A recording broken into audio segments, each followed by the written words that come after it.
ফাইটা যায়, বুকটা ফাইটা যায়, ফাইটা যায়, বুকটা ফাইটা যায়।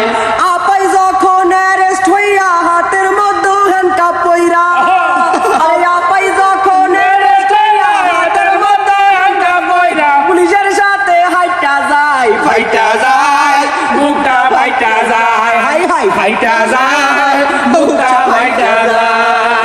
সংগ্রামী ভাই ও বন্ধুগণ, আপনারা সকলে জানেন বাংলাদেশের প্রখ্যাত বাউল শিল্পী, মারফতি জগতের সম্রাট, বুখারী, তিরমিজি ও সিয়াসিত্তা হাদিসের মুখস্থকারিণী, সংসদে গান গেয়ে আও আমি নোবেল বিজয়ী ও ফেরি করে ঘরে ঘরে বিদ্যুৎ দানকারিণী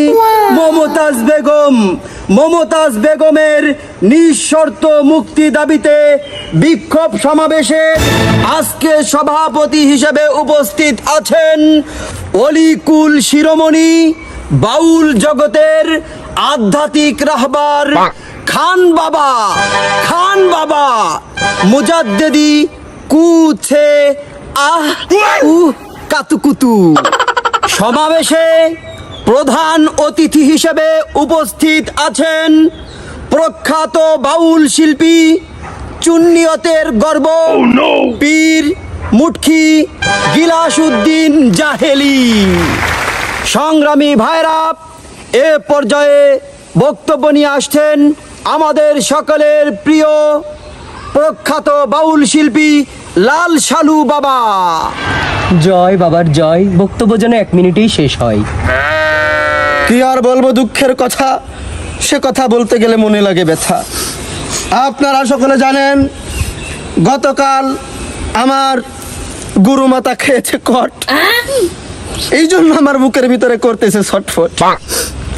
অন্যদিকে জুলে বাড়ছে জট, তিনি ছিলেন অনেক হট। কি করে নাই, খেদমত করতে করতে ফাটিয়ে দিয়েছে, তারপরেও কাউকে বলে নাই। মাথায় আজকে দেখেন গরমে ঘাম বের হচ্ছে, মাথায় করে করে বিদ্যুৎ ফ্রি করেছে। সিয়াসিত্তা আলেমে উলেমে কোন জায়গায় তিনি কম ছিলেন? আজকে তাকে ষড়যন্ত্র করে এই সম্পদ, তিনি ছিলেন সম্পদ, তিনি ছিলেন সম্পদ, এক কথায় মা। তিনি ছিলেন সর্বজনীন।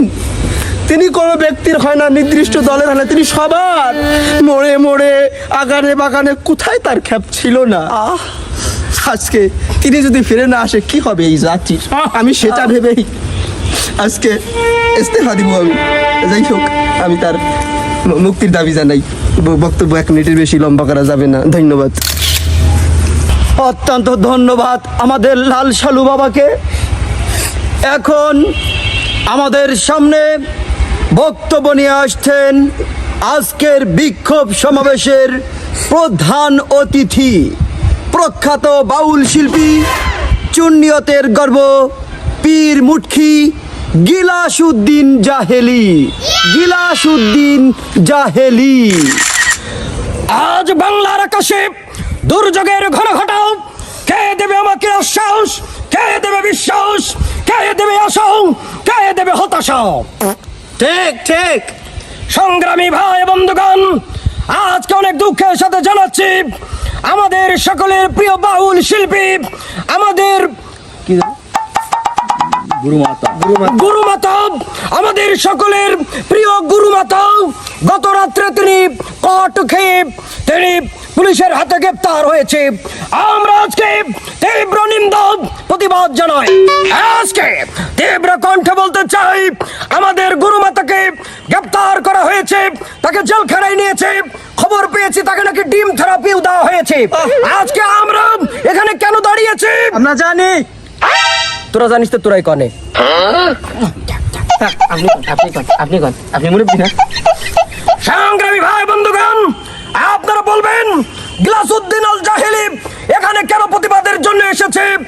তার একটি মাত্র কারণ হলো, আপনারা দেখেছেন আমি চুন্নিয়তের গর্ব বাংলাদেশের বিভিন্ন মঞ্চে আমি গুরুমাতা মমতাজ বেগমের গানগুলো গেয়ে গেয়ে মঞ্চগুলো এতদিন ধরে কাঁপিয়ে নাচিয়ে ফাটিয়ে এসেছে। এখন আমার কি উপায় হবে? আমি আর মঞ্চে কার গান গাইব যে আমার অনুপ্রেরণা উদ্দেশ্য সেই মমতাজ বেগমের দ্রুত নিঃশর্ত মুক্তি চেয়ে সরকারের কাছে দাবি জানাচ্ছে। তীব্র কণ্ঠে বলতে চাই, যদি আমাদের গুরুমাতার একটা পশমেও হাত দেওয়া হয়, ডক্টর ইউনূসকে আমরা ক্ষমতা থেকে টেনে হিসেবে নামাবো। হাত তুলে বলুন কথা ঠিক কিছু হলে চলবে বুক ফাটিবে ঘরে ঘরে, গুরু মাতার কিছু হলে বুক ফাটিবে ঘরে ঘরে, বুক ফাটিবে ঘরে ঘরে, গুরু মাতার কিছু হলে। আমি বুঝি নাই, আমি বুঝি নাই, আমি বুঝি নাই। নিশিরাইতে আপাই কট খাইছে, নিশিরাইতে আপাই কট খাইছে, অ্যারেস্ট হইছে আমার মমতাজ আপা, গ্রেফতার হইছে আমার মমতাজ আপা, এখন কে গান শোনাবে, নিশিরাইতে আপাই কট খাইছে।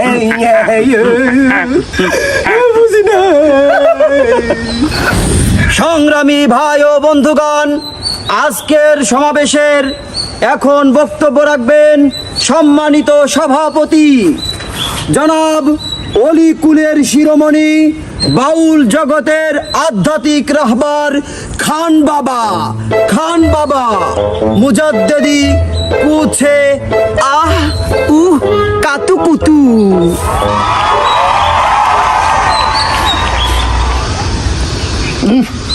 সংগ্রামী বাউল সম্প্রদায়, আপনারা জানেন আমরা বাউলরা মানবতার কথা বলি, আমরা বাউলরা প্রেমের কথা বলি, ভালোবাসার কথা বলি।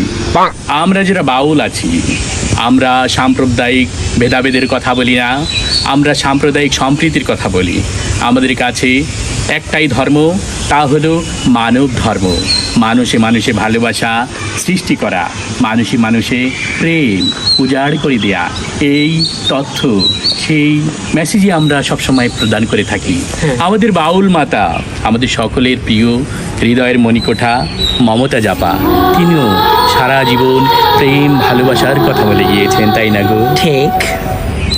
তিনি কখনো কাউকে খালি হাতে ফিরিয়ে দিয়েছেন, এই নজির পুরো বিশ্বে নেই, কেউ দেখাইতে পারে না।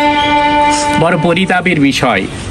আমি আমাদের গুরুমাতাকে বলেছিলাম, মা গো মা, তুমি শুধু আমাদের মা নও, তুমি আমাদের আপা।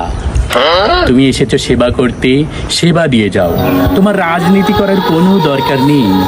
কিন্তু তিনি গদির নেশায়, ক্ষমতার নেশায় ঠিকই রাজনীতিতে চলে গেলেন। রাজনীতি থেকে কি পেলেন? না পেলেন ভালোবাসা, না পেলেন আশা, না পেলেন ভরসা। তাকে রেখে তার নেত্রী ভর দুপুরে হেলিকপ্টারে চড়ে ওপারে চলে গেল। তার মাঝপথে এসেই তার মাজাটা ভেঙে গেল। এ কারণে কবি তার গানে খুব সুন্দর করে বলেছেন, লাঙ্গের আশা কইরা তোমার বাতারের বাত সাঙ্গে, ও চাঙ্গে গো আধা পথে গিয়ে মাজা ভাঙে, আধা পথে গিয়ে মাজা ভাঙে। এই থাম। এখন আমাদের আপা জেলের অন্ধকার প্রকাশটি বসে গান গাইছে, আগে যদি জানতাম রে বন্ধু তুমি হই বাবা, ছাড়িতাম না বাপের ভিটা, ছাড়িতাম না ঘর। আমাদের আপাত সংসদে দাঁড়িয়ে কোনো রাজনীতির কথা বলেনি, কারো বিরুদ্ধে কোনো কথা বলেনি। তিনি গান শুনিয়েছে, গান গেয়ে গেয়ে আনন্দ বিনোদনে ভরপুর করে দিয়েছে। তারপরেও তাকে এত নির্যাতন, ডিম থেরাপির আয়োজন মেনে নেওয়া যায় না। এখন আপা মনের দুঃখে গাইছে, না জানি কোন অপরাধে দিলায় এমন জীবন, আমারে পুড়াইতে তোমার এত আয়োজন, বন্ধু কত আয়োজন। আমাদের আপার পরিণতি দেখে সর্বশেষ আমরা একটা গানই শোনাতে চাই। হাসিনা বুবুর কথা শুনা বাউল গানা আমি দিলাম ছাইড়া, সংসদেতে যাইয়াই আমি করলাম কত সামসামি, অবশেষে বুবু আমায় গেল ছাড়িয়া, ইউনুস কাকাই আমায় আমায় দিল ভরিয়া ইউনুস কাকাই আমায় দিল ভরিয়া ইউনুস কাকাই আমায় দিল ভরিয়া দিল ভরিয়া